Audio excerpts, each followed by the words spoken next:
everybody. Welcome to the Go Show. Today, it's just Ian and I because Rachel's unfortunately not available. But we're going to do our show today on superstitions or superstitions. Do you believe? Do you not believe? How do you feel about that, Ian? I can only speak for myself. And I myself am not superstitious whatsoever. But I know that there are a lot of people out there who are. And Right. some of these superstitions date back to, oh my God, forever. That, Mm-hmm. that, Mm-hmm. that yeah, it's, yeah, It's interesting, isn't it? I mean, superstitions go back pretty much as far as recorded history, and certainly predate recorded history, I would suspect, to the best of our knowledge, because as humans, we've always had these things that we don't understand. And in order to make sense of them or things that we fear, we try to create some sort of logical explanation or some sort of reason to not, do those things or observe certain days or numbers. And it's interesting because they seem to be random when I say that. I mean, if you look at a lot of the history of superstitions, every country seems to have their own very particular superstitions around certain things. And then we have individual concepts of superstition.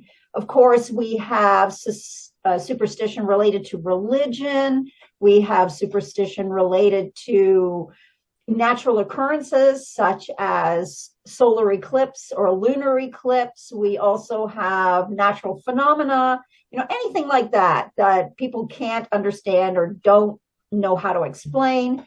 And then we have superstition around events. And then right, yeah. and then we have superstitions that touch on various types of work or jobs or applications thereof. So I think today we're going to try and touch on a number of these different superstitions. And I know, Ian, like you said, you don't really believe at all. And I'm not highly superstitious myself. So now one thing that I do sort of take note of is I do a lot of work in theater and I'm on stage and I do, a lot of writing of shows, producing, and etc. So there are a lot of superstitions surrounding theater. And I want to talk about those today. And Okay. then I know that you're gonna sort of tell us a little bit about a number of just general superstitions. So why don't we just kind of go back and forth? Why don't you, Okay. tell me what maybe on the top of your list of general superstitions might be the one that you don't believe in the most. Is there one of those, like one of them that you think is crazy? No, as I say, I'm not superstitious at all. Right. So I don't believe in any of these that I have on my list here. But my list it's the more popular Okay. superstitions that are out there today. Right. And these are in no particular order, but just randomly, the one that I put up at the top of the list Mm-hmm. is the number 13. Ah, yes. Okay. And I don't know what it is about the number 13, but you've got, the fear of Friday the 13th. And I'm not talking about the guy in the hockey mask with the chainsaw Although the movie was made because going of around this. hacking up virgin girls at a summer camp. It's, you've got, like, for example, apartment buildings. Mm-hmm. And a lot of them, obviously, if you stand out on the street and you look up and you count the floors, obviously there is a 13th floor. Right. But if you go in that building and take the elevator up, there is no button number 13. It skips from 12 to 14, even though the 13th floor is a physical reality. True enough. And it's funny too that I've noticed that The 13 is a historical, the superstition around that is based on the Templar, the Knights Templar, because it was October the 13th that the two high Grand Masters were put to death. And so this is where this stems from, at least according to some historical sources. So that could be that it's just sort of continued through, being that they were Christian, that perhaps that has carried through in the Christian belief system, that these two Grand Masters of the Knights Templar were put to death on that date, and therefore it is a bad day. Now, it was obviously a bad day for them. Yeah. But yeah, maybe a little bit. Yeah. Just a little bit. But at the end of the day, it does seem to really have stemmed many more centuries, continuing from that time period. There's another instance too, and you may or may not know this, and it's the number 4. The number 4 also gets excluded in apartment buildings or condominiums, depending on where they're built. So in Toronto, particularly around the Scarborough Asian community areas of Markham and Agincourt, etc., if you go in the buildings where there's a lot of Chinese, there is no number 4 or number 3. Oh, I wasn't aware of that. Yes. So in my ex-in-laws building, they have no number 4, because that sounds like the word death in Chinese, Japanese, and Korean. So they don't want to have to say that number, because it sounds like the word that they use for death.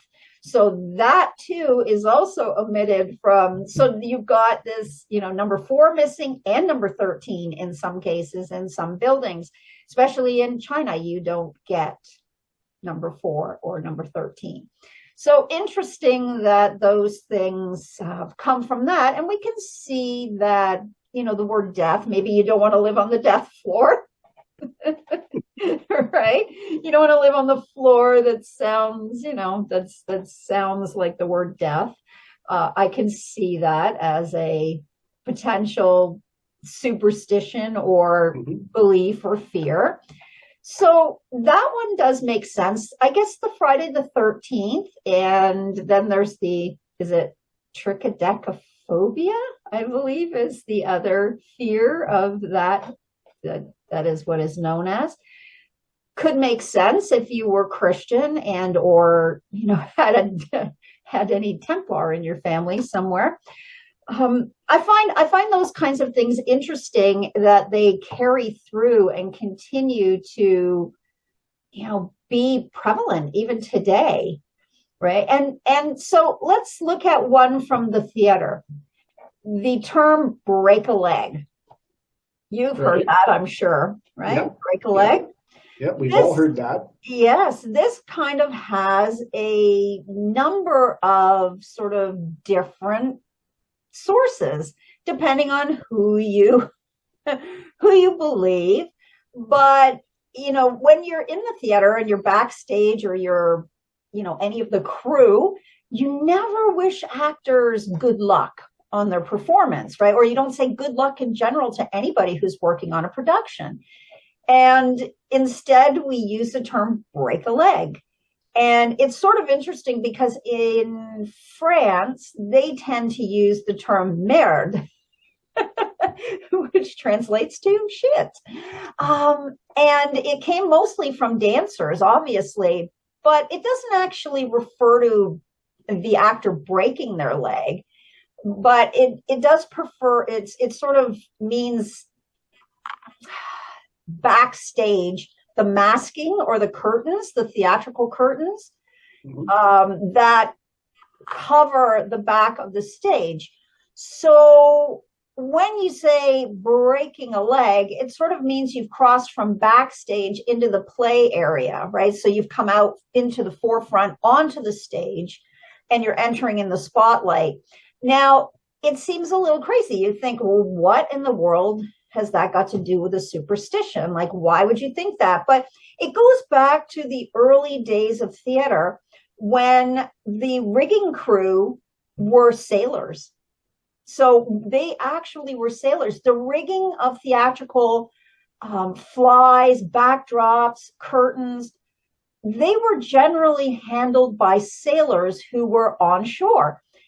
And that's because that rigging is very similar to sail rigging. So breaking a leg or, the curtain falling could conceivably kill someone.